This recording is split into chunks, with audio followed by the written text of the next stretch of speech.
Have you ever finished a long study session feeling like you spent hours in front of your notes and almost nothing stayed with you? I'm not talking about physical tiredness. I'm talking about that mental fog that appears when you keep reading, highlighting, repeating, but your mind is no longer responding. Your body's in the chair, your eyes move across the page, but something essential has quietly stepped away. It's an everyday sin, the promise we make to ourselves. I'm not getting up until I finish. Sounds disciplined, even admirable. We believe studying without breaks is proof of character, that continuity equals depth, and that the stopping is a polite form of giving up. So we push forward like someone pressing the accelerator in a car that already smells like a burning engine. The problem isn't lack of effort, it's how we understand effort. Because the brain doesn't function like an industrial machine that produces more the longer you keep it running. It's closer to a delicate ecosystem, an inner forest that needs rhythm, light and shadow, activity and rest. And when we break that rhythm, we don't get more performance, we get saturation. Mental saturation isn't abstract, it's physical. It's the moment words lose texture. You read the same paragraph 3 times, you highlight without choosing, you take notes you won't recognize later. The mind starts protecting itself. It reduces incoming information like a door slowly closing to prevent collapse. From the outside, it looks like laziness. From the inside, it's survival. Our attention system has a curve. It isn't infinite or flat. It rises, reaches an optimal point, and then declines. That decline isn't a moral failure, it's biology. The neural networks that sustain focus consume real energy. Glucose, oxygen, neurotransmitters. Every minute of sustained attention is a metabolic investment. And like any investment, it has limits. When we ignore that curve and keep demanding output, the brain changes strategy. It can't maintain the same processing depth, so it reduces quality. We remain exposed to information, but we stop integrating it. It's like listening to a conversation in another language. There's sound, but no stable meaning. This is the quiet mistake of studying without breaks. We confuse time with learning. We believe staying seated equals progress, and without noticing, we train the habit of studying in a fatigued state. The brain learns that studying means exhaustion, and it begins resisting before we even start. The irony is that breaks don't interrupt learning, they complete it. During short pauses, something happens that we rarely perceive.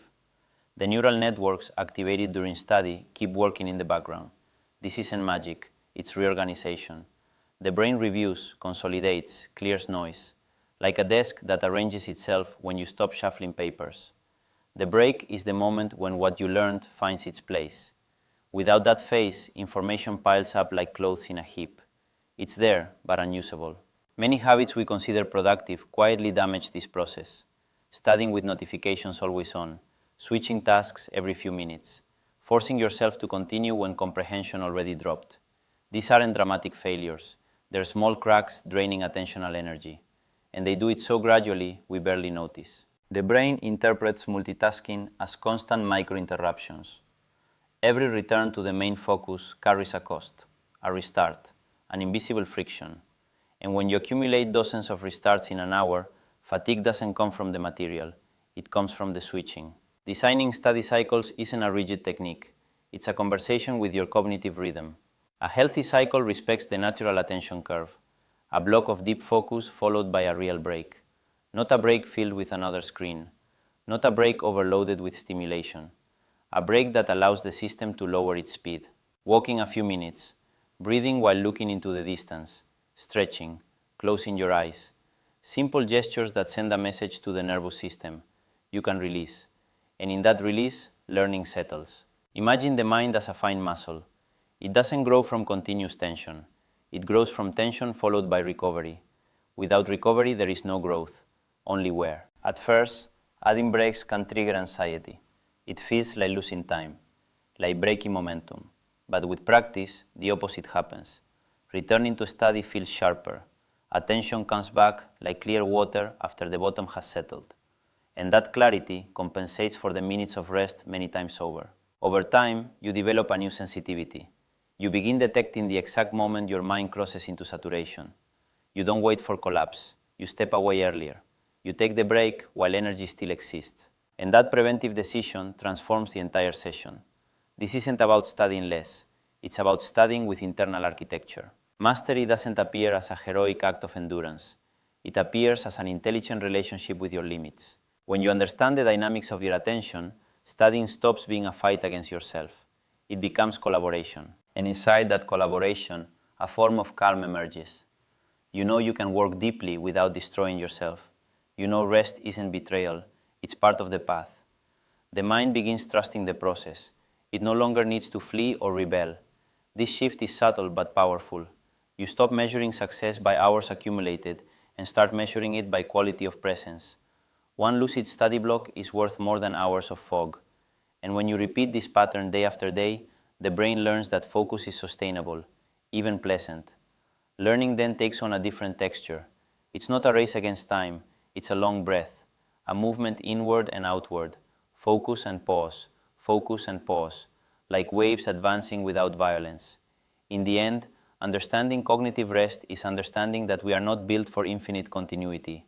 We are built for rhythm, and rhythm, when cared for, multiplies what seemed limited. Maybe real progress isn't studying harder, but studying with deeper listening. Listening to the early signal of fatigue, listening to the drop in clarity, and responding not with guilt, but with a conscious pause. In that small, almost invisible gesture, a mature form of self-mastery begins. Not the mastery of forcing yourself, but the mastery of understanding yourself. Perhaps today you can try it without grand expectations. One attentive cycle, one honest pause, and simply observe what changes. Sometimes progress doesn't appear as a leap. It appears as a new softness in the process.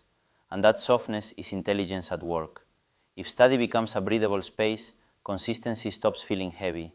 It becomes a natural consequence. And quietly, almost without noticing, you begin building a different relationship with your mind. Less violent, more precise, more human. When was the last time you listened to tiredness before it turned into exhaustion? And what might change if today you gave it the space to speak?